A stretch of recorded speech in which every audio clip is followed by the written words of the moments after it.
சாமி கிட்ட திருநீர் வாங்குறதுக்காக போன ஒருத்தர் திடீர்னு சாமி இறங்கி பயங்கரமா ஆடிட்டாருன்னு ஒரு வீடியோல சொல்லியிருந்தேன்.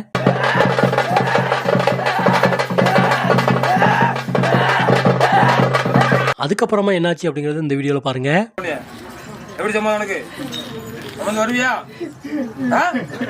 சொல்லு. சும்மா வந்தா மட்டும் போகாது. சொல்லு.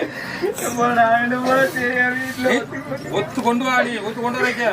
நீ செய்வே ஒரு மனதை சொல்லு. நீ செமக்கான்னு சொல்லு. உனக்கு செமக்குதான்பா நான் நிக்க. அடுத்த நாள் ஓட்டாங்க.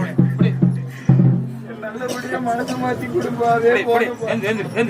நான் மாத்தி அடுத்த வருஷம் எந்திரி வேலை ஒரே மனசா. அடுத்த வருஷம் நீ 48 நாள் மாலை போட்டு இரு. மனசை மாத்தி கொண்டு வா. 2 வருஷத்துக்கு முன்னாடியே இவர் காளி வேஷம் கட்டணும்னு உத்தரவு வந்திருந்தது. ஆனா வீட்டுல ஒத்துக்கிடலன்னு சொல்லி இவர் வேஷம் கட்டாம வந்திருப்பாரு. உனக்கு எந்த வேலையும் வராது. அது நான் பொறுப்பு. நான் சொல்லல, நான் மாத்தி தரேன். அடுத்த வரை நீ தெளிவா வருவேன். 48 நாள் மாலை போட்டோம். காளி வேஷம் கட்டுறதுனால உனக்கு எந்த இடைஞ்சலுமே வராது. நீ 48 நாள் மாலை போட்டே ஆகணும். வீட்டில் இருக்கிறவங்களோட மனசை நான் மாற்றி தருவேன்னு தலைமையாக இருக்கிறவங்க சொல்லியிருப்பாங்க.